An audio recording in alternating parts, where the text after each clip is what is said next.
Ivan සුබෝදෑසනක් හිතවතුනි සුපුරුදු ලෙන්ගතකමින් සුපුරුදු ආදරෙන් අපි මුණ ගැහෙන දවස පත්තරේ සමගින් මුණ ගැසෙද්දී අද දිනේ පිළිබඳ මතක් කරද්දී මාර්තු මාසෙ 31 වෙනිදා දන්නේම නැතුව මාස 3ක් ගෙවිලා ඉවරයි. හිතින් ආරම්භ වන මාසය උත්සව සමය ගැන කියාපාන මාසය බවට පත් වෙනවා. දෙවසරක් තිස්සේ අපට අප්‍රේල් මාසෙ පිළිබඳ වැඩි අවබෝධයක් තිබුණේ නැහැ. උත්සව කාල සීමාවක් පිළිබඳ අවබෝධයක් තිබුණේ නැහැ. මේ හේම ගෙවි යන ගෙවෙන්නට නියමිත තෙවන වසර මේ වසර ඔබ මගේ යම් යම් ක්‍රියාකාරකම් මත තමයි මේ උත්සව සමය නිවැරදි ආකාරයට උත්සව ශ්‍රීයෙන් සමරන්නට හැකියාවක් ලැබෙනවද කියන දේ තීරණය වෙන්නේ. එනිසා ඔබගේ වත්පිළිවෙත් ගමන් බිමන් ඔබගේ ප්‍රවේශම් වීම ඊටම හොඳින් කළමනාකරණය කරගන්නට කියන ඉල්ලීම ආයාචනය සමගින් අප සූදානම් අද පත්තරය ආරම්භ කරන්නට. බොහෝ දුරට සෑම පුවත්පතක්ම වාර්තා කරන ප්‍රධාන පුවත බවට පත් වෙලා තිබෙන්නේ. ඒ වගේම පසුගිය දින කිහිපයම කතා කරන බවට මාතෘකාවට බවට පත් වෙලා තිබෙන්නේ විෂ පොල් තෙල්. පොල් තෙල් ගැන වඩාත්ම කතා බහට ලක් වෙන මාසය තමයි අප්‍රේල් මාසය. හැම ගෙදරකම කැවිලි පෙවිලි හැදෙනවා. ඊට පොල් තෙල් යොදා ගන්නවා. හැබැයි මේ මතුවලා තිබෙන තත්ත්වයන් සමගින් බොහෝ අය දෙගිඩියාවෙන් පසු වෙනවා. එසේ දෙගිඩියාවෙන් පසු වෙන අතරතුරේදී ඊයේ දවසේදීත් තවත් තෙල් බවුසර දෙකක් පොලිස් අත්අඩංගුවට බහරයට ගැනුණා. මේවායේත් විෂ රසායනික විෂ පොල් තෙල්ද බවට පරීක්ෂණ පවත්වමින් තිබෙනවා. මෙන්න මේ අත්අඩංගුවට ගැනීම පොලිස් බහරයට ගැනීම සෑම මාධ්‍යයක්ම වාර්තා කරද්දී අද පත්තරේ මුල් පුවත පළ වෙන්නේ සෑම පුවත්පතකම මෙන්න මේ වෙනුවෙන්. ආරම්භ කරන්නේ දිවයිනෙන් පිළිකා පොල් තෙල් බවුසර දෙකක් අත්අඩංගුවට තවත් බවුසර සොයා රටම පීරයි. හේමන්ත රන්දුරු සමගින් ධම්මික රාජපක්ෂ වාර්තාව ගෙනෙනවා. ඡායාරූප වාර්තාවද සමගින් තමයි මේ වාර්තාව ගෙනෙන්නේ. ඔබට පේනවා ඇල්ෆාටොක්සින් නැමැති විෂ සහිත පිළිකාකාරක පොල් තෙල් සහිත බවුසර් විවිධ ප්‍රදේශවල සංගවා ඇති බවට ලැබී ඇති තොරතුරු මත පොලිසිය එම බවුසර් සොයා පුළුල් මෙහෙයුමක් ආරම්භ කර තිබේ. මෙම පිළිකාකාරකයේ අඩංගු බවට සැක කරන විෂ සහිත පොල් තෙල් ලීටර් 55000ක් සහිත බවුසර් දෙකක් දංකොටුව ප්‍රදේශයේ පොල් තෙල් ගබඩාවක සංගවා තිබියදී දංකොටුව පොලිසිය මගින් ඊයේ අත්අඩංගුවට ගත්තායි කියන කාරණාව තමයි මෙසේ වාර්තා කරන්නේ. ඒ දිවයින වාර්තා කරන ආකාරය අප දැන් යොමු වෙනවා ලංකාදීපයට. ලංකාදීපෙත් මා කිව්වාසේම ප්‍රධාන පුවත එයයි. රේගුවෙන් සීල් කළ පොල් තෙල් බවුසර දෙකක් අල්ලයි රාගමින් ගෙනihin දංකොටුවේ සංගවලා. මෙය ඉන්දිකා රාමනායක සමගින් වාර්තා කරනවා අද දවසේදී ප්‍රාදේශීය වාර්තාකරුවන්. මේ ඔබ දකින්නේ අය මීට පෙර මා සඳහන් කරපු කාරණාවම තමයි අද වාර්තා කරන්නේ. ඔබට පේනවා ඡායාරූප වාර්තා දෙක මේ අත්අඩංගුවට ගැනුණු ඡායාරූප සඳ ලංකාවේදී හේවගේ මේ ඡායාරූප වාර්තාව ලබා දෙනවා. ඇල්ෆාටොක්සින් නැමැති පිළිකාකාරක අඩංගු බවට සැක කරන පොල් තෙල් ලීටර් 55000ක් සහිත බවුසර් දෙකක් දංකොටු නගරයට ආසන්නයේ පොල් ඉඩමක සංගවා තිබියදී පෙරේදා රාත්‍රී 8ට පමණ පොලිස් බහරයට ගත් බව තමයි දංකොටුව පොලිසිය ප්‍රකාශ කරලා තිබෙන්නේ. ඒ ආකාරයෙන් ලංකාදීපයේ වාර්තා කරනවා. අප දැන් යොමු වනවා ලංකාදීපයේ ඒ ප්‍රධාන සිරස්වලින් පසුව අද පුවත්පතට. මෙන්න අද පුවත්පත මේ වාර්තා කරන ආකාරය සංගවා තිබුණු පොල් තෙල් බවුසර් දෙකක් අත්අඩංගුවට මේ පිළිබඳව මේ ප්‍රධාන වාර්තාව අද පුවත්පත වාර්තා කරනවා. එයත් ඡායාරූප වාර්තා සමගින් වාර්තා කරන්නේ. ඔබ දකිනවා මේ කාරණාවම මා මීට පෙර සඳහන් කරපු නිසා මේ ප්‍රධාන සිරස්තලයේ පමණක් ඔබට පෙන්වන්නම්. සංගවා තිබුණු පොල් තෙල් බවුසර් දෙකක් අත්අඩංගුවට කියන ශීර්ෂ පාඨයෙන් තමයි මේ ප්‍රධාන පුවතම වෙන්නේ. දිනමිනට යනවා. දිනමින වාර්තා කරන්නේ කෙසේද? මෙන්න විෂ පොල් තෙල් බවුසර් දෙකක් අත්අඩංගුවට සුභාෂිනී සේනානායක රක්ෂණ ශ්‍රියන්ත සමගින් මිහිර විජේසේකර වාර්තාව ගෙනෙනවා. එයත් ඡායාරූප වාර්තා සමගින් වාර්තා කරනවා අපිලිකාකාරක අඩංගු බවට සැක කරන පොල් තෙල් ලීටර 27500ක් අඩංගු බවුසර් දෙකක්. අනේ වාර්තා කරන එසේ පොල් තෙල් ලීටර 27500ක් කියලා. හැබැයි අනෙකුත් පුවත්පත් වාර්තා කරන්නේ පොල් තෙල් ලීටර 55000ක් කියන කාරණාව යටතේ තමයි වාර්තා කරන්නේ. දැන් මව්බිම පුවත්පතට අවධානය යොමු කරද්දී එයත් එසේමයි වාර්තා කරන්නේ. එහි ප්‍රධාන සිරස්තලයත් ඒ වනවා එදිරිසිංහ එඩිබල් සමාගමට අයත් වස පොල් තෙල්දයි සැක තෙල් බවුසර දෙකක් දංකොටුවේ හංගලා කියන ශීර්ෂ පාඨයෙන් තමයි මව්බිම පුවත්පත මේ කාරණාව වාර්තා කරලා තිබෙන්නේ. ඒ තමයි සෑම පුවත්පතක් වාර්තා කරන ප්‍රධාන සිරස්තල අද වෙන ආකාරය.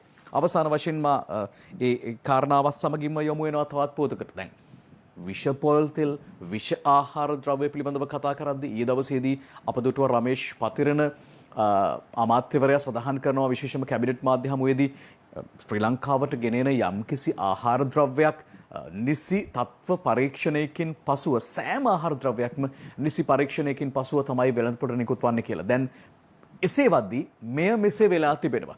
ඔය අතර අපි යනවා දිනමිනේ මෙන්න මෙහෙම කාරණාවකට සංවර්ධනය වෙමින් පවතින රටවලට විෂ සහිත ආහාර ආනයනය පුරුද්දක් බවට පත් වෙලා නදී මානික්කගේ මේ වාර්තාව ගෙනෙනවා. මේ ප්‍රකාශ කරන්නේ ජනතා විමුක්ති පෙරමුණේ මධ්‍යම කාරක සභික වෛද්‍ය නලින්ද ජයතිස්ස මහත්මයා. එතුමා කියන්නේ මේ ලෝකයේ සංවර්ධනය වෙමින් පවතින රටවලට විෂ සහිත ආහාර ආනයනය පුරුද්දක් බවට පත් වෙලා කියලා එතුමා කියන්නේ. විශේෂයෙන්ම එතුමා එහිදී මතු කරලා දෙනවා මේ ආකාරයෙන් විවිධ ආකාරයෙන් මේ මුදල කියන සාධකය මුල් කරගෙන මේ දියුණු වෙමින් පවතින රටවලට මේ ආකාරයෙන් මේ ආනයනය කිරීම ඊටාම සාමාන්‍ය දෙයක් බවට පත් වෙලා කියලා. හැබැයි මේට ප්‍රධානම හේතුව සංවර්ධනය වෙමින් පවතින රටවල ආහාර සුරක්ෂිත නීතිය ලිහිල් වීම බවත් මෙහිදී හිටපු පාර්ලිමේන්තු මන්ත්‍රීවරයා සඳහන් කරනවා. ආහාර සුරක්ෂිතතාවය එවැගේම ආහාරවල ප්‍රමිතිකරණය පිළිබඳව ඕනෑම රටක් දැඩි සැලකිල්ලකට ලක් කරද්දී බඳුන් කරද්දී අපේ රටේ මේ ආහාර සුරක්ෂිතතාව පිළිබඳව නීතිය ලිහිල් වෙලාද? එතුමා කියන්නේ එහෙමයි. එසේනම් එය යථාවත් කරන්නට එය නිසියාකාරව ප්‍රතිෂ්ඨාපනය කරන්න අවශ්‍ය කරන කටයුතු කරන්නට ඕන නිසි බලධාරීන් කියලා අප විශ්වාස කරනවා. ඉන්පස්සේ යමු යන්නේ අවධානය යොමු කරන්නේ අද පුවත්පතට.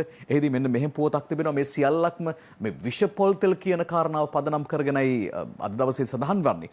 පිළිකාකාරක පොල්තෙල් ගැන සජබ CID-ට යයි දිනේෂ් සමරකෝන් වාර්තාව ගෙනෙනවා. මෙන්න කතාව. පිළිකාකාරක පොල්තෙල් ගෙන්වීම සහ බෙදා හැරීම සම්බන්ධයෙන් කඩිනම් පරීක්ෂණයක් පවත්වන ලෙස සමගි ජන බලවේගයේ නියෝජ්‍ය ජාතික සංවිධායක පාර්ලිමේන්තු මන්ත්‍රී ජේ.සී. අලවතුල මහතා අපරාධ පරීක්ෂණ දෙපාර්තමේන්තුවට පැමිණිල්ලක් ඉදිරිපත් කර තිබේ. අදාළ පැමිණිල්ල මගින් සමගම් 3ක් මගින් මෙරටට ආනය කරන්නට යෙදුණු පොල්තෙල් කිලෝග්‍රෑම් ලක්ෂ 18ක අර පිළිකාකාරකය ඇෆ්ලටොක්සින් කියන පිළිකාකාරකය අඩංගු බවට වන සම්බන්ධයෙන් වන කාරණාවේදී මේ දෙවෙනි නියති පරීක්ෂණයේ තහවුරු වෙලා තිබෙනවා. මෙන්න මේ පිළිබඳව පරීක්ෂණ කරන්නට කියලා තමයි CID-ට මෙලෙසින් සජබ ඔසේනම් සමගි ජන බලවේගය මෙලෙසේ පැමිණිල්ලක් ගොනු කරලා තිබෙනවා. දැන් මේ පිළිබඳ මුළු රටක්ම කතා වෙද්දී සාමාන්‍ය ජනතාව පවා අප දන්නේ කොහොමද මේ පොල්තෙල් වලින් හොඳ පොල්තෙල් හොයාගන්නේ කියලා කතා කරද්දී මෙන්න මේ පිළිබඳව අප නිරන්තරයෙන්ම අවධානය යොමු කළා. අප පසුගිය කාලේ පුරාවටම Live at 8 ප්‍රවෘත්ති විකාශය හරහා මේ සඳහා වැඩි බරක් දුන්නා. ඊයේ දවසෙත් අප මේ පිළිබඳව වඩාත් විමර්ශනයෙන් හොයා බැලුවා. අප සූදානම් ඊයේ දවසේදී මේ පිළිබඳව අනාවරණය කරන්නට යෙදුණු කාරණාව Live at 8 ප්‍රවෘත්ති විකාශයෙන් කෙසේද ඔබට ගෙන්වුවේ කියන කාරණාව නැවත සීකර දෙන්නට. ඇෆ්ලටොක්සින් නැමැති පිළිකාකාරකයේ විශාල ලෙස අඩංගු පොල්තෙල් තොගයක් මෙරටට ආනයනය කිරීම සම්බන්ධයෙන් මේ වන විට දැඩි කතාබහක් ඇති වී තිබෙනවා. සෞඛ්‍ය අමාත්‍යාංශය සිදු කළ පරීක්ෂණ දෙකකදීම ඒ බව තහවුරු වී අවසන්. ඒ අනුව ඒවා ප්‍රතිඅපනයනය කරන ලෙසයි අදාළ පොල්තෙල් ගෙන්වූ සමාගම් වෙත දන්වා ඇත්තේ.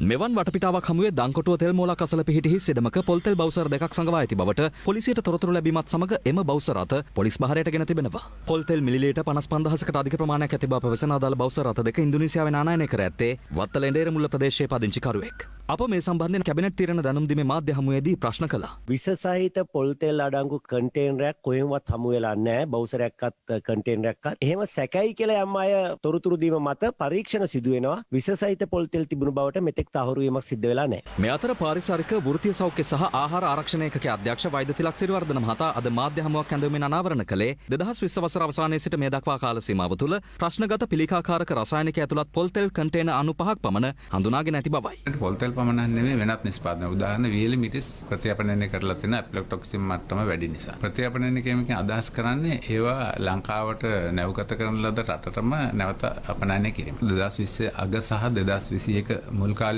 තුළ අපේ ආංශය විසින් කරපු පරීක්ෂාවන්ට ලක් වෙලා තියෙනවා කන්ටේනර්ස් 1000කට අධික ප්‍රමාණයක්. දැනට 95ක් පමණ අපිට අහු වෙලා තියෙනවා ඇෆ්ලටොක්සින් තියෙන බවට. එතකොට මේ තියෙන ඒවා ඇතුළත් වෙන්නේ මේ නිෂ්පාදකයන් කීප දෙනෙක්ගේ. මේ අතර අදාළ විෂ රසායනික ද්‍රව්‍ය අඩංගු පොල්තෙල් කන්ටේනර් යම් ආකාරයකින් අතරමඟදී රේගුවෙන් පිටතට රැගෙන ගොස් ඇද්දැයි සොයා බැලීම සඳහා පූර්ණ විගණනයක් සිදු කරන බව රජයේ බලධාරීන් අද ප්‍රකාශ කළා. අදාළ සමාගම් 4න් 3කම ඇෆ්ලටොක්සින් විෂකාරකයේ තිබෙන බව හඳුනාගෙන තිබෙනවා. ඒ නිසා සියල්ලම බොහොම පැහැදිලිව මුද්‍රා තබලා වෙළඳ පොළට මුදා හැරීම නතර කරලා තිබෙනවා. අපි පැහැදිලි පරීක්ෂණයක් කරනවා. විගණනයක් මේ සම්බන්ධයෙන් අතරමැදදී ව්‍යාජ ලෙස යම්කිසි ප්‍රමාණයක් මේ රේගුව මගින් පිට කරගත්තාද කියන කරුණ පිළිබඳව දැඩි විමර්ශනයක් සිදු කරන දැනට පවතින තොරතුරු අනුව එවැනි සිද්ධියක් සිදු වෙලා නැහැ. මේ අතර වරාය සහ නාවික අමාත්‍ය රෝහිත අබේගුණවර්ධන මහතාද සඳහන් කළේ මෙවැනි ක්‍රියා සම්බන්ධයෙන් දැඩි දඬුවම් පමුණුවීමට නීති සංශෝධනය විය යුතු බවයි. SLS එක කියනවා මේකේ මේ මෙන්න මේ දේවල් තියෙනවා කියලා උන්ට අනිවාර්යයෙන්ම නඩු දාන්න ඕනේ. නීති අලුතෙන් හදන්න ඕන. මෙවැනි දේවල් කරන මිනිස්සුන්ට අධිකරණයට ගිහිල්ලා පොඩි දඩයකින් නෙවෙයි. මේවට නීති ගේන්න ඕන පාර්ලිමේන්තුවේ. දැන් මිනිමරුමක තියෙන කෙනෙකුව ඝාතනය කරා වගේ නෙවෙයි. මේවා මිනිස්සු පරිභෝජනය කරොත් විශාල වශයෙන් ජීවිතහානි. මේ අතර විෂ රසායනික ඇතුළත් පොල් තෙල් වෙළඳපළට නිකුත් වී ඇද්දේසවා බැලීම සඳහා පාරිභෝගික කටයුතු පිළිබඳ අධිකාරිය අද පිටකොටුවට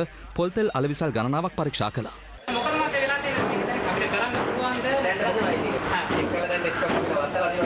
එහිදී අහඹු පොල්තෙල් නියදියන් රසායනාගාර පරීක්ෂණ සඳහා රැගෙන යාමට මෙලෙස කටයුතු කෙරුණා. මේ අතර පිළිකාකාරක අඩංගු පොල්තෙල් ආනයනය සම්බන්ධයෙන් විධිමත් පරීක්ෂණයක් කරන ලෙස ඉල්ලා විපක්ෂයේ මන්ත්‍රීවරුන් අද අපරාධ පරීක්ෂණ දෙපාර්තමේන්තුවට පැමිණිල්ලක් ඉදිරිපත් කළා. අපි විශ්වාස කරනවා ලංකාවේ හැමතැනම වාගේ මේ පොල් තෙල් ඇති කියලා. පුවත්පත්වල පළ වුණා මේ පොල් තෙල් විකනපු කඩවවල් කීපයක් දඹුල්ලේ සීල් කරලා තියෙනවා. එතකොට එහෙමනම් ඒ පොල් තෙල් මොනවද? නිවේදනයක් නිකුත් කරමින් සමග ජනබලවේගය වැඩිදුරටත් අවධාරණය කරන්නේ උද්ගත වැති තත්ත්වය හමුවේ සමස්ත සමාජයේ සෞඛ්‍යයට දැවැන්ත තර්ජනයක් සිදු ඇති බවයි. පවතින තත්ත්වය හමුවේ මහජන සෞඛ්‍ය පරීක්ෂකවරුන්ගේ සංගමේ සභාපතිවරයා පවසන්නේ විෂ රසායනික පොල් තෙල් වෙළඳපළට නිකුත් වීමේ අවදානමක් පවතින බවයි.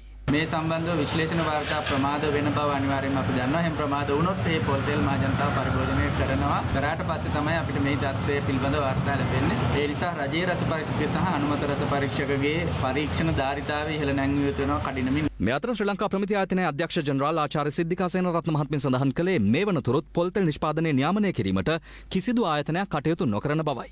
පොල් තෙල් කිසිම වෙලාවක නියාමනයක් වෙලා නැහැ තාම. ලොකු ප්‍රශ්නයක් තියෙනවා. දේශීය නිෂ්පාදන වලට ප්‍රමිතිය හඳුන්වා දීම සුදුසු කාලේ ඇවිල්ලා කියලා තමයි මට නම් හිතෙන්නේ. ප්‍රමිතිය ආයතනයේ හිතනවා ඒගොල්ලෝ තමයි මේ රටේ සියලුම ප්‍රමිතිය නියාමනය කරන්න ඕනි කියලා. මේ ආහාර සම්බන්ධ සහ ජලය සම්බන්ධව සම්පූර්ණම අයිතිය වගකීම සෞඛ්‍ය අමාත්‍යාංශයට බාර දෙන්න ඕනේ. ඒක ගැන කිසිම තර්කයක් නැහැ. මේ සම්බන්ධයෙන් සුළු හා මධ්‍ය පරිමාණ පොල් තෙල් නිෂ්පාදකින්ගේ සංගමය දක්වන්නේ මෙවන් අදහසක්. කර්මාන්තශාලා 1000කට වැඩිය තියෙනවා. නමුත් පොල් සංග්‍රහාධිකාරිය මේ වෙනකොට ලියාපදිංචි වල තියෙන කර්මාන්ත 200ක් වගේ සුළු ප්‍රමාණයක්. හේතුව පොල් සංග්‍රහාධිකාරිය ලියාපදිංචි වුණාට පොල් තෙල් කර්මාන්තකරුවන්ට සිදුවෙන සේවයක් නැති නිසා.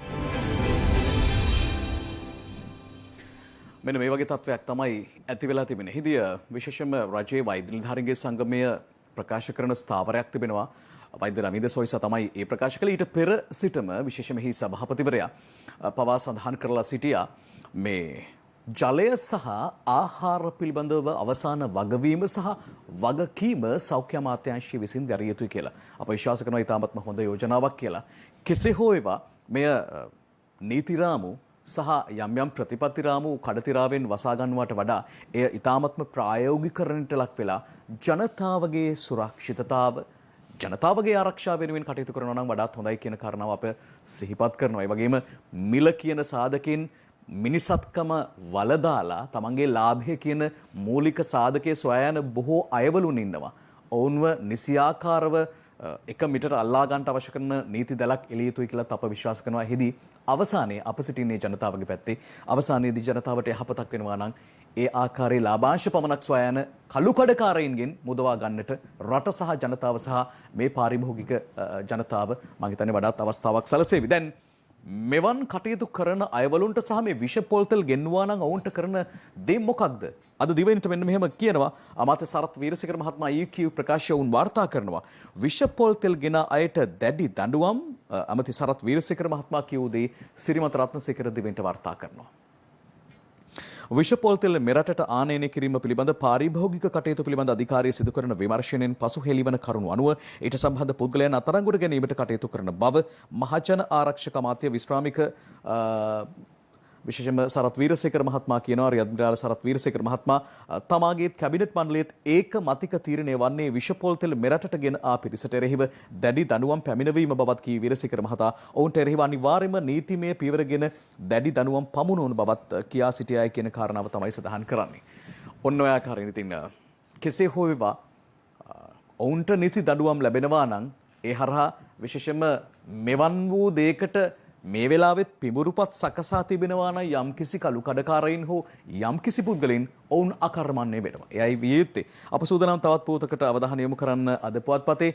අපි බලමු මොකක්ද කියන කාරණාව. දැන් මේ විෂ පොල්තෙල් රේගයෙන් නිදහස් වුණාද කියන කාරණාව කතා කරද්දී මේ තවත් කාරණාවක් ගැන අවධානය යොමු කරන අද පුවත්පත. බලන්නකෝ. තිරිඟු ඉරිඟු වෙලා ඉරිඟු උදු වෙලා කොහොමද?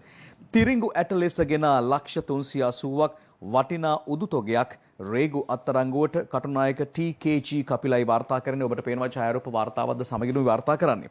රුපියල් 3 කෝටි 80 ලක්ෂයක් වටිනා කිලෝග්‍රෑම් 55000ක් බැරති උදු ධාන්‍ය තොගයක් තිරිංගු ඇට ලෙස රේගුවට ප්‍රකාශ කරමින් ඉන්දියාවේ නවසිවා වරායේ සිට බහලුම් 4ක බහ කොළඹ වරායට ගෙනවිත් තිබියදී අත්තරංගුවට ගෙන ඇතයි රේගු අධ්‍යක්ෂ ජනරාල් විශ්‍රාමික මේජර් ජනරාල් විජිත රවිප්‍රිය මහත්මයා ප්‍රකාශ කරලා තිබෙනවා. ඔවුන් මේ දවස්වල රේගුවට මහා වැඩ කන්දරාවක් පැමිණ තිබෙනවා වැටී තිබෙන බවයි අපට පෙනී යන්නේ. කොහොම නමුත් මේ ආකාරයෙන් රටේ ජනතාවගේ ආරක්ෂාව වෙනුවෙන් නිසියාකාරව තමන්ගේ රාජකාරී ඉෂ්ට කිරීම පිළිබඳව අප ස්තුතිවන්ත වෙනවා. නිසියාකාරව රාජකාරී ඉෂ්ට කරන උදවියට. එහෙම නොකරන අයත් ඉන්නවද කියන්නේ? හිතලා බලන්න. ඒත් එකම අද පුවත්පතේ තවත් පුවතකට අවධානය යොමු කරනවා. ඒ තමයි අපේ රටේ ස්වභාවික පරිසර පද්ධතිය වෙනුවෙන් කරන්නට යෙදුණු තවත් ක්‍රියාදාමයක් පිළිබඳව අද සිට තහනම් සැෂේ පැකට් හා ප්ලාස්ටික් නිෂ්පාදන මෙන්න මේ ආකාරයේ නිදර්ශනී වික්‍රමසිංහ මේ පුවත වාර්තා කරනවා. මෙන්න ඒ ගැන ඔබේ අවධානය යොමු කරන්න. සැෂේ පැකට් ඇතුළු තනි භාවිතය සහ කෙටිකාලින භාවිත ප්ලාස්ටික් නිෂ්පාදන මෙරට භාවිතය සහ නිෂ්පාදනය කිරීම අද සිට තහනම් බව පරිසර අමාත්‍යාංශය අවධාරණය කරනවා. ඒ අනුව ශුද්ධ පරිමාව මිලිලීටර 20ට නැත්නම් ශුද්ධ බර ග්‍රෑම් 20ට සමාන හෝ ඊට අඩු සැෂේ එහිදී ආහාර සහ ඖෂධ ඇසුරුම් කිරීමට භාවිත කිරීම සඳහා හැර සුළං වලින් පිරවිය හැකි සෙල්ලම් බඩු ආදිය අද සිට තහනම් වන බව තමයි මෙහිදී සඳහන් කරන්නේ. 31 වෙනිදා සිට තහනම් වන බව තමයි සඳහන් වන්නේ. ඒ පිළිබඳව අද පුවත්පතේ වාර්තා කරනවා. අද පුවත්පතේ වාර්තා කරද්දී අප දැන් යොමු වෙනවා දිනමින පුවත්පතත් මේ කාරණා වාර්තා කරනවා. ප්ලාස්ටික් හා පොලිතින් ආශ්‍රිත නිෂ්පාදන 6ක් අද සිට තහනම් බුද්ධිකා ඉඹුලනයි වාර්තාව ගෙනෙන්නේ. මීට පෙර ඒ ගැන සඳහන් කරපු නිසා ඒ ගැන තවත් කියන්නට උත්සාහ වන්නේ නැහැ. දැන් ඔබට වඩාත් අවධානය යොමු කරන්න පුළුවන්කමක් ලැබේවි. විශේෂයෙන්ම මේ පිළිබඳව කතා කරන්නට අපට අවධානය යොමු කරන්න හොඳයි. මේ මම හිතන්නේ අපේ රටේ පරිසර පද්ධතිය ස්වභාවික පරිසර පද්ධතිය ආරක්ෂා කර ගැනීම සඳහා ගන්නට යෙදෙන වඩාත් යෝග ක්‍රියාමාර්ගයක් කියලා අප විශ්වාස කරනවා. අප මේ මොහොතේදී සජීවී ලෙස සම්බන්ධ කරනවා පරිසර අමාත්‍ය මහින්ද අමරවීර මහත්මයා. ආයුබෝවන් සුබෝදෑසනක් ඔබතුමාට. ආයුබෝවන් සුබෝදෑසනක්. අමාත්‍යමනි අපි දැනගන්නට කැමති දැන් මේ නීතිය ක්‍රියාත්මක වන්නේ අද සිට වඩාත් පැහැදිලි කිරීමක් කරොත් මම හිතන්නේ ජනතාව සහ වෙළඳුන් වඩාත් හොඳින් මේ දැනගනිවි. ඔව් මේ සම්බන්ධව කැබිනට් පත්‍රිකාවක් ඉදිරිපත් කරා. ඒට අනුමැතිය ලැබුණා. ඊට පස්ව ගැසට් එක ප්‍රකාශයටපත් කළා තියෙනවා. අද සිට නිෂ්පාදනය සම්පූර්ණ තහනම් කළා තියෙනවා. අද ඉඳලා බලපාන්නේ ඇත්තටම නිෂ්පාදකයෝ. මොකද අපේ කුඩා වෙළඳසැල් ආදියට කලබල වෙන්න ඕනේ නැහැ. තවම පොඩි කාලයක් අපි දීලා තියෙනවා ඒ අයගේ ඉල්ලීම් මතම. එසා අද ඉඳලා කිසිම කර්මාන්තශාලාවක මේ කියන සකස් කරන්න අපි ඉඩ දෙන්නේ නැහැ. ඒ වගේම විදේශ රටවල වලින් ආනයනය කරන ඒවාත් අද ඉඳලා සම්පූර්ණ තහනම් වෙනවා. ඒ කෙනෙක් මේ නිෂ්පාදනය කරොත් ඒ කර්මාන්තශාලාවට තියෙන පරිසර බලපත්‍රය අවශ්‍ය කරන්නත් ඔවුන්ට එරෙහිව නීතිය ක්‍රියාත්මක කරන්නත් කටයුතු කරනවා. නමුත් අපි ඇයට මේ පිළිබඳව දැනුම් දීලා තියෙන්නේ. ඒ වගේම අද මේ නිෂ්පාදන කීපයක් නතර වෙනවා වගේම අපි තවත් පරිසරයට අහිතකර මේ වගේ නිෂ්පාදන කීපයක් මැයි මාසෙ ඉඳලා නතර කරන්න බලාපොරොත්තු වෙන මේ සියල්ලටම හේතුව තමයි මේ කියන සියලුම නිෂ්පාදන අවුරුදු 100කටවත් මේ පොළොවෙන් ඉවත් වෙන්නේ නැහැ, දිරන්නේ නැහැ. පරිසරයට ඉතාමත් අහිතකර නිසා තමයි මේ තීන්දුව අරගෙන තියෙන්නේ. ඊටාම වටිනා කියන තීන්දුවක් ඔබතුමා විශේෂයෙන් එවැනි තීන්දුව කිහිපයක්ම ගන්නවා අප දුටුවා ඇමතුමනි. අපතුමනි අපි විශ්වාස කරනවා දැන් මේ තත්වය දිගින් දිගටම නියාමනය කරන්නට, සුපරීක්ෂණය කරන්නට යම්කිසි ක්‍රියාදාමයක් මධ්‍යම පරිසර අධිකාරිය හෝ වේවා නොවේසනම් ඔබතුමාගේ අමාත්‍යාංශයෙන් හෝ වේවා රැගෙන තිබෙනවාද මේ තත්වය නියාමනය කරමින් ඉදිරියට පවත්වාගෙන යන්නට? අනිවාර්යයෙන්ම අපේ අමාත්‍යාංශයත් ඒ වගේම පාරිභෝගික අධිකාරියත් මේ සියලු දෙනා මේ ඒකාබද්ධව මේ කටයුත්ත නියාමනය කරනවා. අපි නිකම්ම මේක තහනම් කරන්නේ මේ නිෂ්පාදක අපි ගෙන්නුවා. එයාගේ යම් මැසිවිලි තිබුණා. නමුත් අපිට පරිසරයේ රැක ගන්න තියෙන උමනාව නිසාම අපි ඒ කාරණේ පැහැදිලි කරලා දුන්නා. ඔවුන් අපිට පොරොන්දු වෙලා තියෙනවා අදින් පස්සේ කිසිදු නිෂ්පාදනයක් කරන්නේ නැහැ කියලා. අපි අනිවාර්යයෙන් මේ පිළිබඳව සොයා බැලීම් කරන්නත් කටයුතු කරනවා.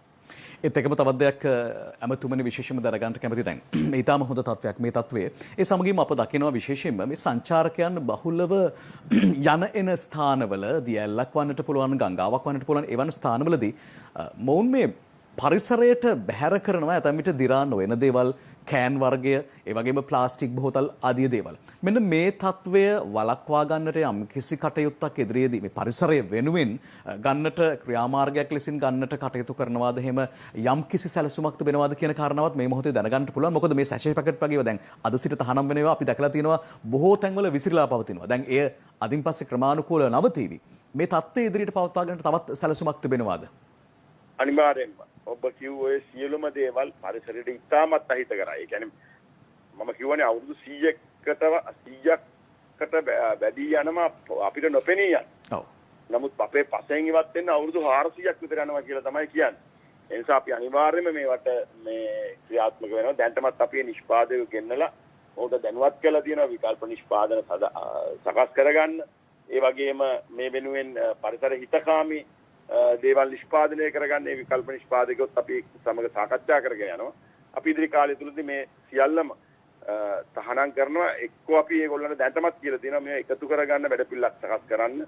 ඩිපොසිට් එකක් හරි තියලා ඊළඟට නැවත ගන්න වැඩපිළිවෙලකට සකස් කරන්න. එසේ නැත්නම් අපි තහනම් කරනවා කියන එක දැන්ටමත් දැනුම් දීලා තියෙනවා. හොඳයි, බොහොම ස්තුතියි ඇමතුමනි. අප සජීවී ලෙසින් සම්බන්ධ කරගත්තේ මහින්ද අමරවීර පරිසර අමාත්‍යතුමා. එතුමා ගන්ට යෙදුණු මේ ක්‍රියාමාර්ගය පිළිබඳව අප නැවතත් ස්තුතිවන්ත වෙනවා, විශේෂයෙන්ම පරිසර මිතුරන් විදිහට. අප විශ්වාස කරනවා අපේ රටේ බොහෝ පිරිසක් පරිසරයට ආදරය කරන, පරිසරයට සංවේදී පුද්ගලයන්. ඒ නිසා ඒ හැමදෙනාම විශේෂයෙන්ම මේ කටයුත්ත පිළිබඳව තමන්ගේ ස්තුති ප්‍රශංසාව පිළිගන්වයි කියන කාරණාව අප දැඩිසේ විශ්වාස කරනවා. බොහොම ස්තුතියි මත්තුමනි සජීවී ලෙසින් සම්බන්ධ වුණාට. අප කතාම කරමින් හිටියේ විශේෂයෙන්ම පරිසර විනාශ කරන කාරණා පිළිබඳව සඳහන් කරමින් හිටියේ. අප දැන් සූදානම් වෙනවා දැන් එහි තවත් වාර්තාකරණය සිදු වෙනවා. දැන් මා මීට පෙර සඳහන් කළා අද පුවත්පත වාර්තා කරපු ආකාරය. දිවයින පුවත්පතත් මෙන්න මේ කාරණාවම වාර්තා කරනවා. ප්ලාස්ටික් ද්‍රව්‍ය 6ක් අද සිට තහනම්. අරුණ බෝගහවත්ත මේ වාර්තාව ගෙනෙන්නේ. මම මේ ශීර්ෂ පාඨය පෙන්වන ආකාරයෙන්ම ඔබට කියන්නම්. ඊට එහා දැන් ඇමතුමා මේ පිළිබඳව ඉතාමත් හොඳින් විග්‍රහ කළා. ඔබට පේනවා මේ ප්ලාස්ටික් බෝතල් එලෙසින් ගොඩගසා තිබෙනවා. අප දකිනවා ඇතැම් ස්ථානවල මේ ආකාරයෙන් මේ පරිසරයට මේ මුදාහැර තිබෙනවා. මේ ඉතාමත් එකාතකින් අවලස්සනයි.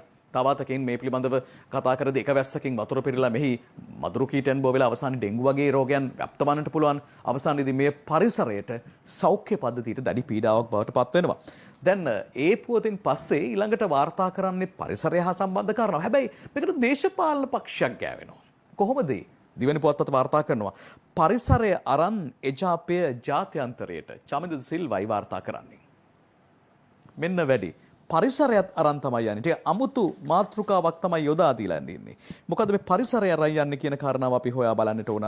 විශේෂයෙන් මෙහිදී සඳහන් කරන්නේ මේ පරිසරය පිළිබඳව Tamanගේ වගකීම සහ වගවීම පිළිබඳව ඔවුන් ජාත්‍යන්තර හමුවේ අවධානයට යොමු කරනවායි කියන කාරණාව තමයි මෙහිදී සඳහන් කරලා තිබෙන්නේ. අපි ඒ පිළිබඳව තවත් හොයා බැලුවොත් මෙන්න මෙහෙම සඳහනක් තිබෙනවා. සිංහරාජ්‍යයේ ඇතුළු රටේ සිදු කරන වන විනාශය පිළිබඳ ජාත්‍යන්තර පරිසර සංවිධානවලට පැමිණිලි කිරීමට එක්සත් ජාතික පක්ෂය තීරණය කර ඇත. ඒ සඳහා අවශ්‍ය දත්ත මේ වන විට සකස් කරමින් සිටින බවත් තොරතුරු රැස් කර ගැනීමෙන් පසු යුනෙස්කෝ සංවිධානයේ මූලස්ථානයේ සහ ජාත්‍යන්තර පරිසර සංවිධාන දැනුවත් කරන බවත් ඊයේ සිරිකොත පක්ෂ මූලස්ථානයේ පැවති මාධ්‍ය හමුවකට එක්වෙමින් එජාප නියෝජ්‍ය නායක රුවන් විජේවර්ධන මහත්මයා ප්‍රකාශ කරලා තිබෙනවා.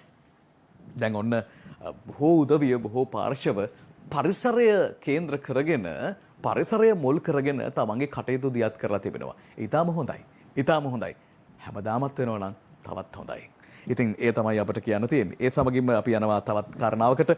ඒ දිවයින පුවත්පතෙන් තමයි උපුටා ගන්නේ පහුගිය දවස්වල මේ පහුගිය දවස් දෙක ඇතුළත වඩාත්ම සමාජ මාධ්‍ය ජාලා ඔස්සේ හොයා බලන්නට යෙදුණු සහ ප්‍රවෘත්ති මාධ්‍ය ඔස්සේ විකාශය කරන්නට යෙදුණු කාරණාවක් තමයි ලොරි රථ රියදුරුකට පොලිසිය රථවාහන රාජකාරියේ නිරත පොලිස් කොස්තාපල්වරයෙක් පහර දීමේ සිදුවීම. එය බොහෝ පිරිසක් ඒ ගැන අවධානය යොමු කරලා තිබුණා. දැන් එහි අලුත්ම තත්ත්වය ඔබ දන්නවා. ඒ අලුත්ම තත්ත්වය පිළිබඳව දිවයිනත් මෙන්න මෙහෙම වාර්තා කරනවා. ලොරි රියදුරට පහර දුන් ට්‍රැෆික් කොස්තාපල් රිමාන්ඩ් කියලා ඔහුගේ ඡායාරූපයක් සමගින් වාර්තාව ගෙනෙනවා. මෙන්න ඔබ දකින්නේ ඒ ඡායාරූපය විශේෂයෙන්ම මේ පිළිබඳව ඉතාම හොඳින් ඔබ දන්නවා මේ කාරණාව පිළිබඳව. එහිදී සඳහන් කරන කාරණාව පිළිබඳව අපි අවධානය යොමු කරමු. එහිදී කියනවා මහරගම පන්නිපිටිය හයිලෙවල් මාර්ගයේදී රථවාහන රාජකාරී නිරතව සිටියේදී ලොරි රථ රියදුරකට අමානුෂික අන්දමින් පහර දෙන ලදයි කියන සිද්ධියකට අදාළව ඊයේ නුගේගොඩ මහේස්ත්‍රාත් අධිකරණයේ වෙත ඉදිරිපත් කළ මහරගම පොලිස් ස්ථානයේ කොස්තාපල්වරයා අප්‍රේල් 5 වෙනිදා දක්වා රක්ෂිත බන්ධනාගාරගත කර තබන ලෙසට ප්‍රධාන මහේස්ත්‍රාත් ප්‍රසන්න අල්විස් මහත්මයා නියෝග කරලා තිබෙනවා. එයයි අද දිවයින පුවත්පත මෙන්න මේ අලුත් සිදුවීම පිළිබඳව මේ තත්ත්වය පිළිබඳව වාර්තා කරන්නට යෙදෙනවා. ඔය අතර අප යනවා අද පුවත්පතෙන් තෝරා ගන්නවා තවත් කාරණාවක්. මේ සිදුවීමම අද පුවත්පත වාර්තා කරන්නේ කෙසේද? ඒ වාර්තා කරන්නේ මෙසේයි. පන්නිපිටියේදී ලොරි රියදුරට පහර දුන් කොස්තාපල් රිමාන්ඩ් එයා කරින් තමයි ඒ වාර්තා කරන්නේ. මේ ඔබ දකින්නේ මේ මා මීට පෙර සඳහන් කරපු ඒ පොලිස් කොස්තාපල්වරයා රිමාන්ඩ් බහරට පත් කළායි කියන කාරණාව අද පුවත්පත වාර්තාකරණයේ දෙන ආකාරය. දැන් ඔය අතර මෙන්න මෙහෙමත් ලංකාදීපයේ ඒ සිදුවීම් වාර්තා කරනවා. ඔයිට තවත් එක් කාරණාවක් අන්තර්ගත කරමින් ලොරි රියදුරකට පහර දුන් කොස්තාපල් ලබන 5 වෙනිදා තෙක් රිමාන්ඩ් මානසික වෛද්‍ය වාර්තාවක් ඇඳවයි ලංකාදීපයයි වාර්තා කරන්නේ.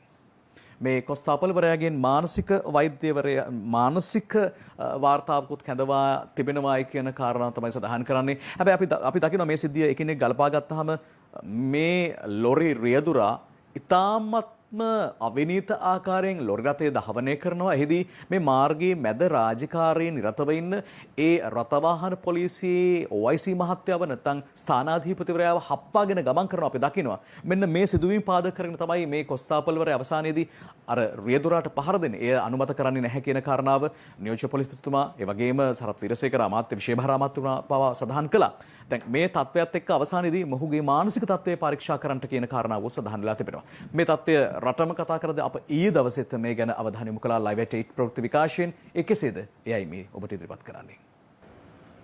මහරගම පන්නිපිටිය පදිකමාරු අසල රාජකාරියේ නිරතව සිටි මහරගම පොලිසියේ රථවාහනාංශයේ ස්ථානාධිපතිවරයා ඊයේ මෙලෙස අනතුරට ලක්ව තිබුණා. එම සිද්ධියට උරණ වූ එම ස්ථානයේ සේවයේ නියුතුව සිටි පොලිස් කොස්තාපල්වරයෙකු අදාළ රියදුරාට පහර දී තිබුණේ මෙලෙසයි. අදාළ සිද්ධිය සම්බන්ධයෙන් පරීක්ෂණයක් කළ පොලිසිය මහරගම රථවාහනාංශයට අනියුක්ත පොලිස් කොස්තාපල්වරයා අත්අඩංගුවටගෙන තිබෙනවා. අත්අඩංගුවටගත් පොලිස් කොස්තාපල්වරයා සහ අනතුර සිදු කළ රියදුරා අද නුගේගොඩ මහේස්ත්‍රාත් හමුවට ඉදිරිපත් කළ අතර එහිදී මහේස්ත්‍රාත්වරයා නියෝග කර ඇත්තේ රියදුරා අපමත මුදාහරින ලෙස සහ පොලිස් කොස්තාපල්වරයා ලබන 5 වෙනිදා දක්වා රක්ෂිත බන්ධනාගාරගත කරන ලෙසයි.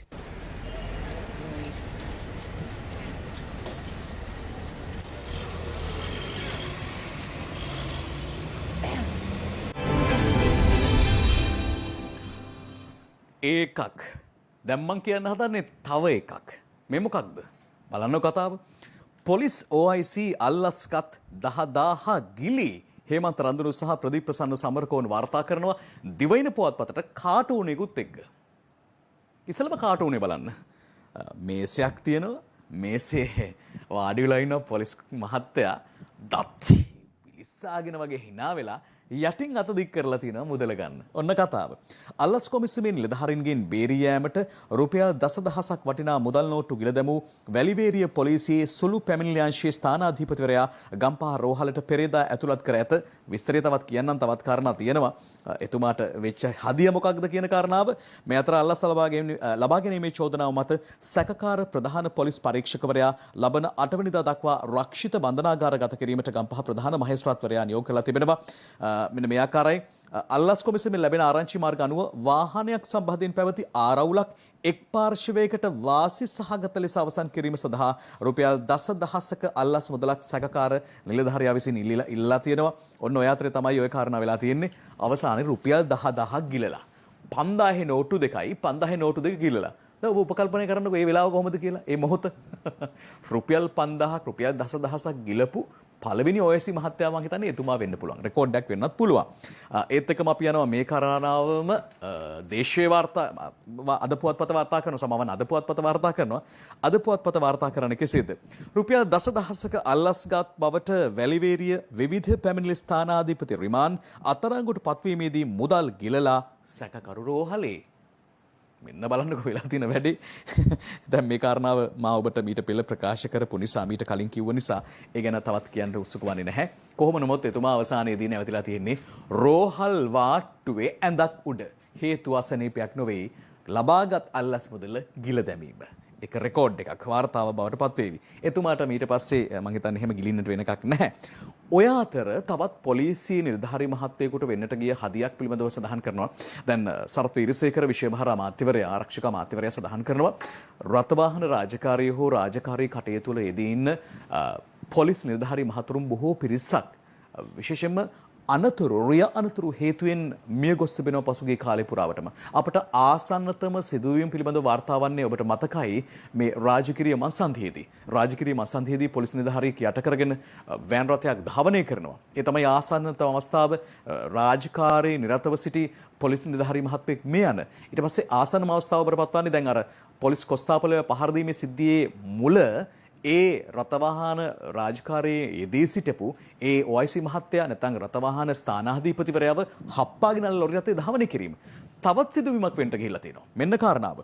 ලයිසන් නැතිව රියපැද වූ ආබාධිතයා පොලිස් නිලධාරියෙකු යට කිරීමට හදලා අත්අඩංගුවටගත් සැකකරු උසාවිය හමුවට ප්‍රදීප් ප්‍රසන්න සමරකෝන් මේ වාර්තාව ගෙනෙන්නේ. ඉතින් බලන්නකෝ දැන් කවුද මෙතන වැරදි? කොළඹ මීගමුව මාර්ගයේ පෑලීගොඩ මත්ස්‍ය වෙළඳ සංකීර්ණයේ ආසන්නයේ රථවාහන පරීක්ෂා කිරීමේදී සිටි බස්නාහිර උතුර රථවාහන කොට්ටාශයේ පොලිස් නිලධාරියෙකු යටකර පලා යාමට උත්සාහගත් මෝටර් රථයක් සහ එහි රියදුරු වූ ආබාධිත පුද්ගලයෙකු පෙරේදා සවස අත්අඩංගුවට ගෙන තිබේ. අත්අඩංගුවට තියෙන 45 හැවිරිදි පුද්ගලයෙක් ඔන්න සිදුවීම. දැන් ආබාධිත තත්වයක් Taman සතුව තිබෙන පුද්ගලයෙක් මෙහෙම කටයුතු කරනවාද කියලා සමහර විට අපට හිතා ගන්නටත් බැහැ. ඒත් තවත් පොලිස් නිලධාරී මහත්මයෙකුට තමගේ රාජකාරී නිසියාකාරයෙන් කරන්නට ඉඩ නොදුන්නු අවස්ථාවක් තමයි එලෙසින් වාර්තා කරන්නේ. ඒ සමගින්ම අප යනවා ලංකාදීපයට. ඒ පොලිස් පුවත් වලින් පසුව තවත් පුවතකට අවධානය යොමු කරන්නයි සූදානම් වන්නේ. මේ ඊයේ දවසේ සිදුවුණු සිදුවීමක් දෙපිරිසක් අතර සිදුවුණු උණුසුම් වචන හුමාරුවක්.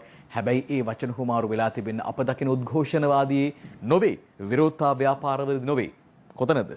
ඇමතිවරු දේවානි කමිටු රැස්වීමේදී ගැටෙති ඩයනා උදයංගනී සහ ගම්පහ තිලකරත්න දිසානායක ලංකාදීපයට වාර්තා කරනවා.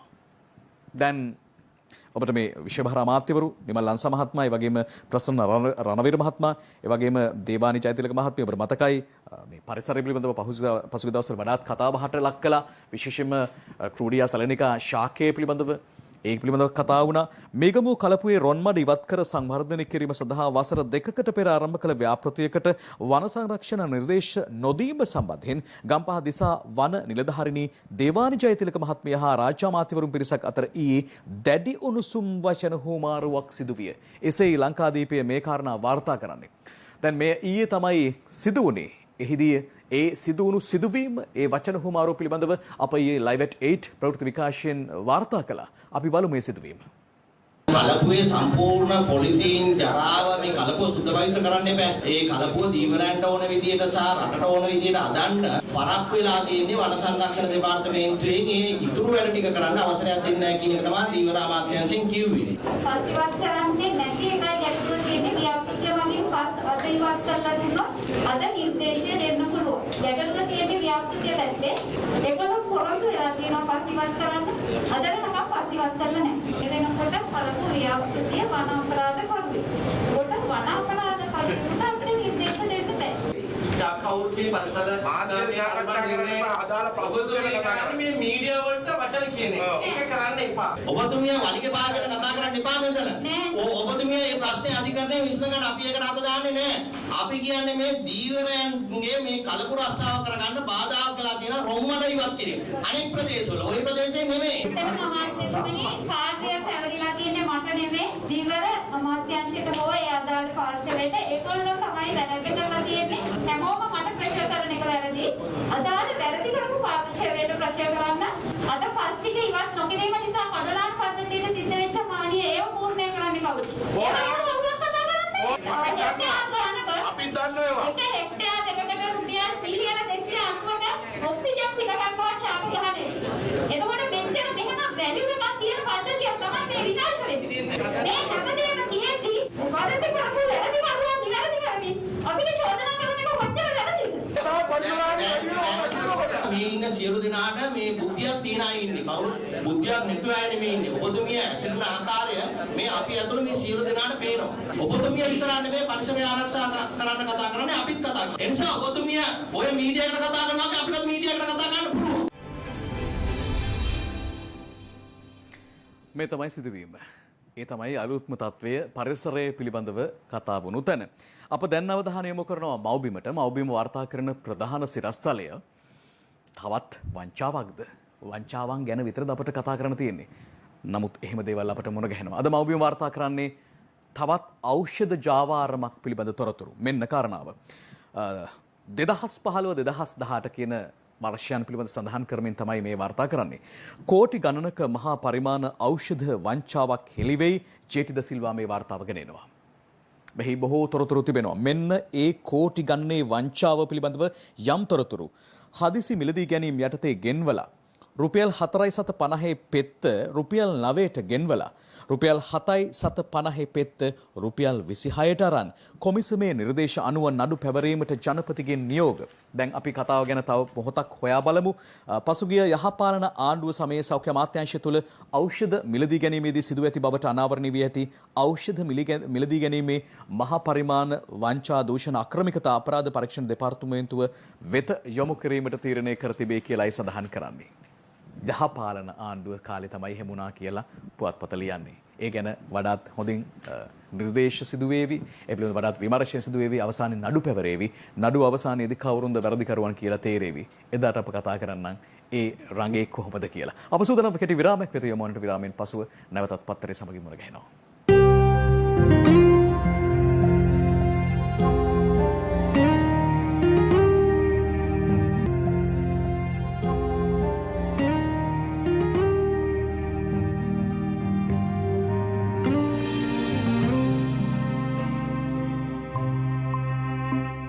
විරාමෙන් පස්සේ අපි මුණ ගැහෙනවා මව්බිමේ ඖෂධ වංචාවක් පිළිබඳව තොරතුරු කියමින් හිටියේ. මව්බිමෙන් නැවතුණු නිසා මව්බිමෙන් විරාමෙන් පස්සේ ආරම්භ කරන්න කියලා හිතුවා.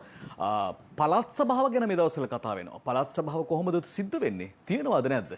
එය ගැන අලුත්ම තොරතුරක් මේ. නව ව්‍යවස්ථාවක් සම්මත කරන තුරු පළාත් සභා ඡන්දය කල් තබන්න හිමිවරු 19කින් ජනපතිට ලිපියක් තිෂාන් පතිරත් ජයසූරිය වාර්තා කරන්නේ. මෙන්න ස්වාමින් වහන්සේ 19ක් විසින් මේ කතාව නැත්නම් මේ බව සඳහන් කරමින් ලිපියක් ලියා තිබෙනවා.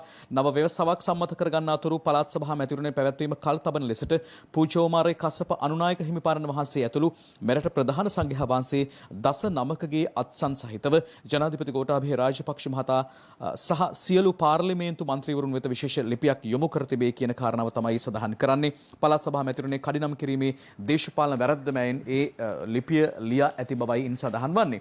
ඉන් පස්සේ අවධානය යොමු කරන්නේ අද පුවත්පතට මෙන්න පළාත් සභාවම ගැන තවත් කතාවක්. පළාත් සභා මැතිවරණය පවත්වන්නේ නව පනත සම්මත කර ගැනීමෙන් පසුවයි. උදේ ගම්මන්පිල විශේෂ අමාත්‍යවරයා කියූ ප්‍රකාශයක් නවෝද්‍යා පවනි වාර්තා කරනවා.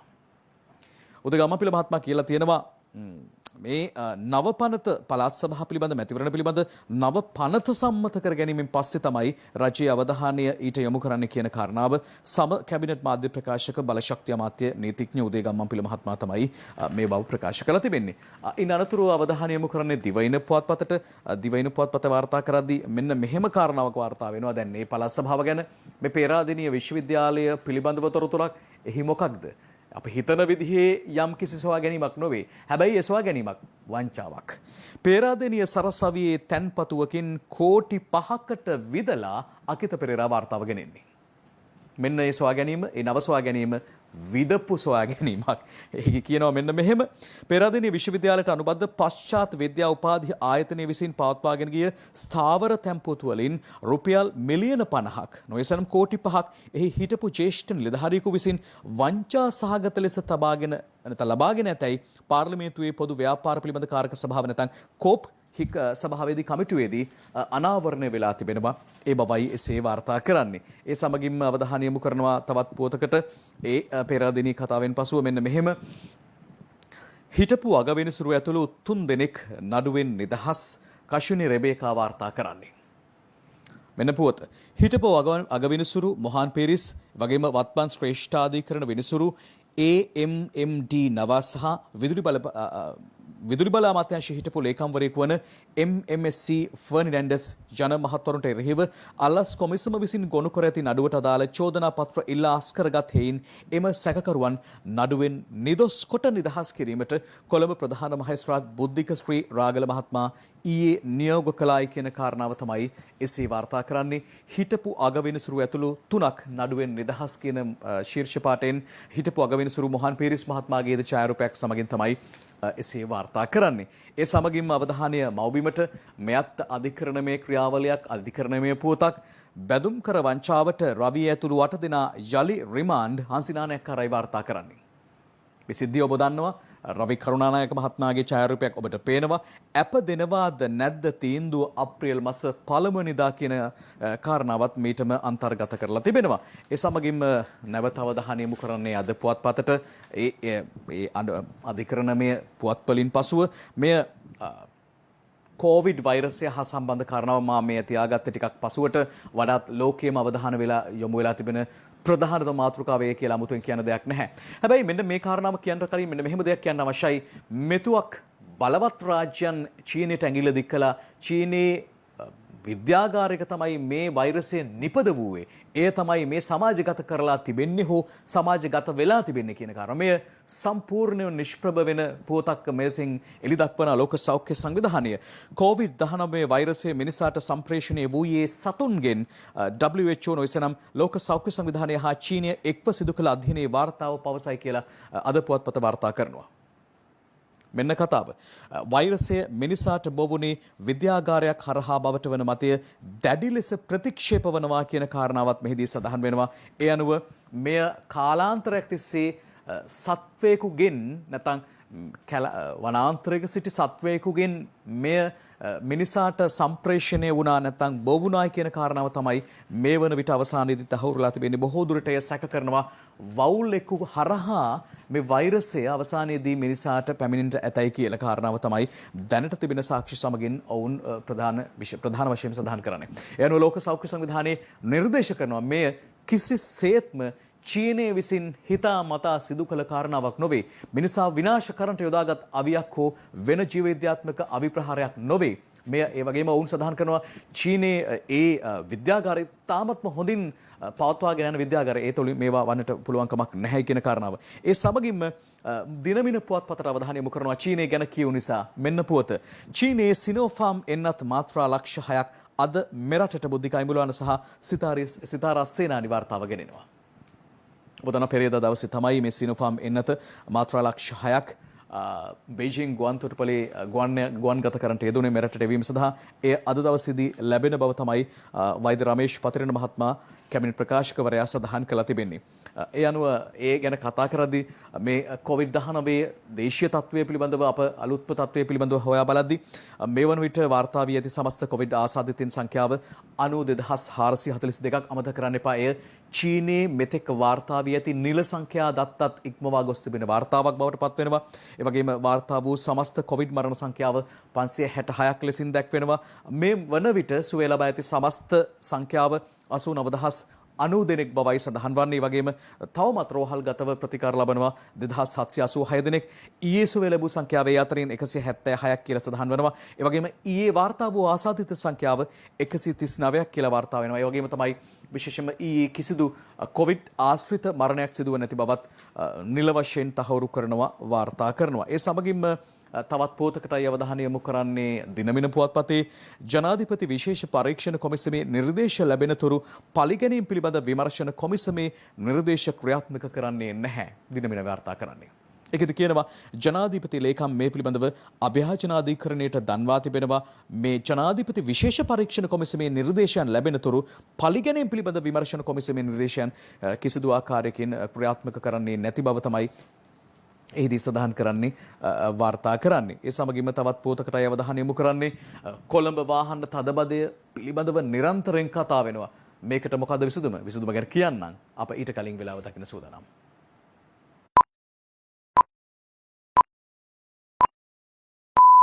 පුංචි කැටෙන් පදමට රසගුණ මවා ගත්තන සේරම හරි. මැකී සීසනින් කියුබ් from Nestle. මෙන්න තදබදය අවම කරන්නට ඊයේ දවසේදී කැබිනට් මණ්ඩලය ගත් තීන්දුව. ඒ තීන්දුව මෙසේ සඳහන් කරනවා දිනමින කොළඹ මාර්ග තදබදය අවම කරන්න කුළුණු මතින් දිවෙන දුම්රිය මාර්ග 4ක්. මෙන්න පුවත. විශේෂයෙන්ම ඔබ මේ ඇතැම් විට අපේ රටේ නම් තාම දකින්න හැකියාවක් නැහැනේ. හැබැයි මේ ඔබ දැකලා ඇති ඇතැම් විට මේ විදේශ චිත්‍රපට හරහා මේ ආකාරයෙන් මේ ඉහළින් කුළුණු මත ගමන් කරන දුම්රිය පිළිබඳව. මෙන්න ඒ පිළිබඳව වැඩි විස්තර මාර්ග තදබදය අවම කිරීම සඳහා කොළඹ නාගරික කලාපයේ ආවරණය වන පරිදි කුළුණු මතින් දිවෙන දුම්රිය මාර්ග 4ක් ඉදිකිරීමට නාගරික සංවර්ධන අමාත්‍යාංශය විසින් ඉදිරිපත් කරන්නට යෙදුණු කැබිනට් පත්‍රිකාවකට ඇමති මණ්ඩල අනුමැතිය ලැබී තිබෙනවා. රක්ත, හරිත, නීල සහ දම් යනුවෙන් තමයි මේ දුම්රිය මාර්ග 4 ඉදිකරන්නේ. එය පෞද්ගලික සහ රජයේ ඒකාබද්ධ සංවර්ධන යෝජනා ක්‍රමයක් යටතේ ක්‍රියාත්මක වනවා කියන කාරණාවත් මෙහිදී සඳහන් වෙනවා. විශේෂයෙන් මෙහි ගමනාන්ත පිළිබඳවත් වැඩි විස්තර සමගින් වාර්තා කරනවා. ඉදිරියේදී මේ පිළිබඳව වඩාත් වැඩියෙන් ඔබට සඳහන් කරන්නට අපි බලාපොරොත්තු වෙනවා. දැනට ඒ කැබිනට් මණ්ඩල අනුමැතිය ලැබුණායි කියන කාරණාව විතරක් එසේ සඳහන් කරනවා. ඒ සමගින්ම යොමු වෙනවා මෙන්න මෙහෙම පුවතකට. ඊයේ දවසේදී චීන ජනාධිපති ෂී ජින්පිං මහත්මයා සහ ජනාධිපති ගෝඨාභය රාජපක්ෂ මහත්මයා අතර දුරකථන සංවාදයේදී ද්විපාර්ශ්වීය සම්බන්ධතාව පිළිබඳ සඳහන් වෙලා තිබෙනවා, කතිකා වෙලා තිබෙනවා. මෙන්න මේ තත්ත්වය පිළිබඳව සෑම මාධ්‍යයක්ම ඊයේ දවසේදී අනාවරණය කරන්නට යෙදුණා. ලංකාදීපය අද මෙසේ කියනවා. ඉක්මනින් එන්න චීන ජනපතිගෙන් ජනාධිපති ගෝඨාභයට ආරාධනා කියලා ඒ ශීර්ෂ පාඨයේ ලංකාදීපයේ මේ වාර්තා කරනවා. මෙන්න කතාව. එසේ වාර්තා කරද්දී අප මෙසේ ශීර්ෂ පාඨයේ පමණක් සඳහන් කරමින් අවධානය යොමු කරනවා දිවයින පුවත්පතේ ඇතුළු පිටුවකින් මේ පිළිබඳ වඩා වැඩි විස්තර වාර්තා කරනවා. අප දැන් අවධානය යොමු කරන සූදානම් වෙනවා දිවයින ඇතුළු පිටුවට. චීන ශ්‍රී ලංකා ද්විපාර්ශ්වික සහයෝගිතාව ශක්තිමත් කිරීමට දෙරට අතර එකඟත්වය ජනපතිවරු දෙදෙනා දුරකථන සංවාදයක නිරත වෙති කියලා මේ කාරණාව දිවයින වාර්තා කරනවා. අයුක්ති සහගත බලපෑම් හමුවේ ශ්‍රී ලංකාව වෙනුවෙන් ස්ථිරසාර ලෙස පෙනී සිටිනවා. චීන ජනාධිපතිවරයා සහතික වී තිබෙනවා මේ දුරකථන සංවාදයේදී. ඒ වගේම දැක් වූ මහඟු සහයෝගයට ජනාධිපති ගෝඨාභය රාජපක්ෂ මහත්මයා චීන රජයට තමන්ගේ කෘතඥතාව පළ කරලා තිබෙනවා. ඒ පිළිබඳවත් මෙසේ වාර්තා කරනවා. මේ වැඩි විස්තර සමගින් ඒ පිළිබඳව දිවයින පුවත්පත වාර්තා කරන ආකාරය. ඒ සමගින්ම අප අවධානය යොමු කරනවා විදේශ පුවත් කිහිපයක් වෙත. දේශීය පුවත් එසේ කතා කරද්දී විදේශ පුවතුත් අපේ රටට දැනෙනවා සහ ඒ වගේම තමයි විශේෂයෙන්ම මේ පිළිබඳව දැන කියා ගන්නට ඕන. එහිදී අවධානය යොමු කරනවා අද පුවත්පතේ විදේශ පුවතකට IS සංවිධානය පිළිබඳව අපට අමුතුවෙන් කියන්න අවශ්‍ය වන්නේ නැහැ. පාස්කු ප්‍රහාරය ගැන කතා කරද්දී ඒ නම කියුණා. එය ලෝකෙට මහා බලවත් තර්ජනයක් වෙලා තිබෙනවා. ඒ හරහා මතුවන අලුත්ම කාරණාව අද පුවත්පත වාර්තා කරනවා. IS ඉස්ලාම් රාජ්‍ය සංවිධානයේ තර්ජනය අප්‍රිකාව තුළ ඉහළට කියලයි මේ ශීර්ෂ පාඨයේ වාර්තා කරන්නේ. IS ක්‍රියාකාරකම් සිය ශාඛා සහ ජාල වෙත ව්‍යාප්ත කිරීම සිදු වෙලා කියලාත් මෙහිදී කියනවා. ආසන්න කාල සීමාවේදී මොසම්බික් රාජ්‍යය තුළ සිදුවුණු IS ත්‍රස්තවාදී සංවිධානයේ ක්‍රියාකාරකම් අනුව මේ වන විට එම සංවිධානයේ වැඩි තර්ජනය ඉරාකෙන් සහ සිරියාවෙන් පිටත අප්‍රිකාව වෙත විහිදී ඇති බව පැහැදිලියයි එක්සත් ජනපදයේ ආරක්ෂක ප්‍රධානියෙකු සඳහන් කළාය කියන කාරණාව තමයි එසේ වාර්තා කරන්නේ. ඒත් එක්කම අපි යනවා දිවයින පුවත්පතේ ඇතුළු පිටුවක විදේශීය වාර්තාවක් ඔබට කියන්නට. මේ විදේශ තුලින් තමයි අපි අවධානය යොමු කරන්නේ. මියන්මාරයේ ඇති වී තිබෙන තත්ත්වය පිළිබඳව අප හැම ප්‍රවෘත්ති විකාශකයෙම සඳහන් කරනවා. බෞද්ධ රාජ්‍යයක් බෞද්ධ ජනතාව එනුවෙන් නැගී සිටින යුද වැදී සිටින තවත් එරට මිලිටරි ජුන්ටාවක් පිළිබඳව කතා කරද්දී මෙන්න අලුත්ම තත්ත්වය. 100ක් වෙඩි තබා මරා දැමූ මියන්මාර් හමුදා නායකයා තානාපතිවරුන් වෙනුවෙන් සුපිරිසාදයක් පවත්වයි. ඡායාරූප සමගින් ඔබට පේනවා මේ සුදු පැහැති ඇඳුමකින් සැරසලා ඉන්නේ ඒ මියන්මාර් හමුදා නායකයා. එරට මහා ලේ වැගිරීමක් වෙලා ජනතාව මේ මිලිටරි ජුන්ටාවට එරෙහිව උද්ඝෝෂණ කරනවා. ඔවුන් මේ අතරේ සුපිරිසාදයක් පවත්වලා. මෙම සාදයට රුසියාව, චීනය, ඉන්දියාව, පාකිස්තානය, බංග්ලාදේශය, වියට්නාමය, ලාෝසය සහ තායිලන්තය යන රටවල තානාපතිවරු සහභාගී වී තිබේ කියලායි සඳහන් කරන්නේ. කොමනුත් මේ සඳහා දැඩි විදේශ විරෝධයක් එල්ල වී තිබෙන මොහොතක තමයි මොවුන් මෙලෙසින් මේ සුපිරිසාදේ පවත්වා තිබෙන්නේ. ඔය අතර ඉන්දියා අග්‍රාමාත්‍ය මෝදි මහත්මයා බංග්ලාදේශීය සංචාරයට නිරත වුණා. ඒ සමගින්ම ඒ රට ගිනි ඇවිලෙන්ට පටන් ගත්තා. මෙන්න ඒ තත්ත්වය වාර්තා කරනවා දිවයින පුවත්පත. ඉන්දියා අගමැතිගේ සංචාරයට පෙර බංග්ලාදේශ අන්තවාදීහු හින්දු කෝවිල් වලට පහර දෙති. ඉන්දියා අග්‍රාමාත්‍ය නරේන්ද්‍ර මෝදී බංග්ලාදේශයට පැමිණීමට නියමිතව තිබෙදී තාමත් එතුමා එන්නට නියමිතයි. නියමිතව තිබීදී අන්තවාදී ඉස්ලාමීය කණ්ඩායම් හින්දු කෝවිල් වලට පහර එල්ල කරමින් ප්‍රධාන මාර්ග සහ දුම්රිය ධාවනය අක්‍රිය කරමින් කලබලකාරී තත්වයක් දියත් කර ඇත කියලායි සඳහන් කරන්නේ. විශේෂයෙන්ම මෙලෙස කලබලකාරී තත්වයක් ඇති කළ පිරිස අතර ඉස්ලාමීය පාසල්වල සිසුන්ද ඇතුළත් වෙයි කියලායි සඳහන් කරන්නේ. කොහොම නමුත් මේ කලබලකාරීන් මර්ධනය කිරීමට පොලිසිය වෙඩි තබා තිබෙනවා. ඉන් එක් අයෙක් මිය ගියා කියලා මීට පෙර වාර්තා කරලා තිබුණා. ඔය අතර සුවස් ඇල පිළිබඳව නැවතත් ලෝකෙ කතා වෙන්නට ගත්තා. එවර් ගිවන් නැවති නෞකාව දින ගණනාවක් තිස්සේ වැලිපරයක සිරවීම නිසා මේ සුවස් ඇලේ ක්‍රියාකාරීත්වයට බාධා පැමිණුණා. නැවතත් මේ නැව යථාවත් කිරීමට පෙරදා දිනේ හැකියාව ලැබුණා. එෙහිදී නෙදර්ලන්ත සහ ජපාන විශේෂඥයින් මේ සඳහා මෙහෙවද්දී ඊජිප්තුව මොකක්ද කරලා තිබෙන්නේ? මෙන්න දිවයින වාර්තා කරනවා. සුවස් ඇලේ සිර වූ නෞකාව මුදාගත්තේ ඊජිප්තු මෂ්හමර් වැලිහාරණ යන්ත්‍රාව බව හෙළිවෙයි. ඒ යාත්‍රාවේ නම මෂ්හවර්. සුවසලේ සිරවී තිබූ එවර් ගිවන් නැමැති බහලුම් නැව ගලවා ගැනීම සඳහා සහාය වී ඇත්තේ මෂ්හමර් නැමැති වැලිහාරණ ඊජිප්තු යාත්‍රාව බව හෙළි වී ඇත. එවර් ගිවන් නැව වටා තිබූ වැලි පරිවත් කිරීමට මෂ්හම යාත්‍රාවට හැකි වී තිබේ. මෂ්හම යාත්‍රාවේ නාවිකයන් පිරිස තම කාර්යය ඉටු කිරීම ගැන සතුට පළ කර ඇත කියලායි සඳහන් කරන්නේ. ඔන්න මේ සුවස් ඇල නෛතික වශයෙන් අයත් වන්නේ ඊජිප්තුවට. ඒ හරහා ඔවුන්ට ලැබෙන දිනකට ලැබෙන ආදායම ඩොලර් බිලියන ගණනක් වෙනවා. ඒ අනුව ඔවුන්ම තමයි අවසානයේදී මෙහිදී තමන්ගේ හැකියාව පෙන්වා තිබෙන්නේ. ඇමරිකාවේ ජනාධිපතිවත් සඳහන් කරලා තිබුණා අපිට අනිත් අය නැති ආයුධ පවා තියෙනවා, අනිත් අය නැති යන්ත්‍රෝපකරණ තියෙනවා, අපිට මේක සුළු දෙයක් කියලා. හැබැයි ඔහු එලෙසින් සඳහන් කරදී මොවුන් තමන්ගේ හැකියාව පෙන්වලා තමාරයි. අප අවධානය යොමු කරන්නේ දැන් ක්‍රීඩා පුවතක් වෙත. මේ මව්බිම ක්‍රීඩා පිටුව වෙත අවධානය යොමු කරන්නේ දෙවන ටෙස්ට් තරගය ශ්‍රී ලංකාව සහ බටහිර ඉන්දිය කොදෙව් කණ්ඩායම අතර පැවැත්වෙන තරගයේ පැවැත්වෙන එහි තොරතුරුයි දැන් දකින්නේ. මෙන්න ශ්‍රී ලංකා කොදෙව් දෙවන ටෙස්ට් ක්‍රිකට් තරගය කොදෙව් පළමුවෙනිම ලකුණු 354කට සීමාවෙන්ට යෙදෙනවා. බ්‍රාත්වේට් විශේෂ ශතකයක් වාර්තා කරලා තිබෙනවා. ඔහු ලකුණු 126ක් වාර්තා කරලා තිබෙනවා.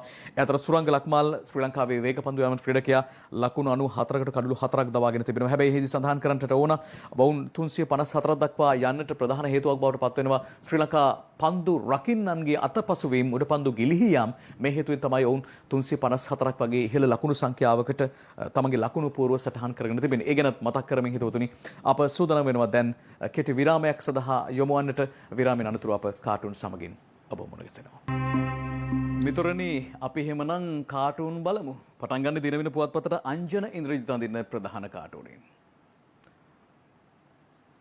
අපි කාටුනේ ගැන කියන්නට හදන්න කලින් අපි කියන්නට ඕන අවුරුද්දට ඔබ දකිනවා ඔබ දන්නවා හිසතෙල් ගෑම තියෙනවා. හැබැයි මෙන්න බලන්න හිසතෙල් වෙනුවට විෂතෙල් ගෑමයි සිදුවන්නේ. කළු කෝට් කම්බායක් ඇඳගත්ත මහත්තැන් කෙනෙක් සාමාන්‍ය ජනතාවගේ හිසේ විෂතෙල් ගෑම සිදු කරනවා. අංජන ඉන්ද්‍රජිත් කියන්නේ එහෙමයි. ඒත් එක්කම අපි බලනවා මව්බිමට අඳින MD විරරත්න අඳින ප්‍රධාන කාටුනය. කළු කඩ මුදලාලිලා සාමාන්‍ය ජනතාව මතට පනිනවා රෙස්ලිං ක්‍රීඩකින් වගේ. ඒ වගේ සිද්ධියක් අපි පසුගිය දවසක පන්නිපිටිය පැත්තෙන් දැක්කා. මේ කළු කඩ මුදලාලි සාමාන්‍ය ජනතාව හාන්සි වෙන්ටම ඇරලා තියෙන්නේ. එහෙමයි MD විරත්නගේ කාටුනෙන් අපිට පේන්න තියෙන්නේ. අපි වෙලාව ඉක්මනින්ම බලනවා.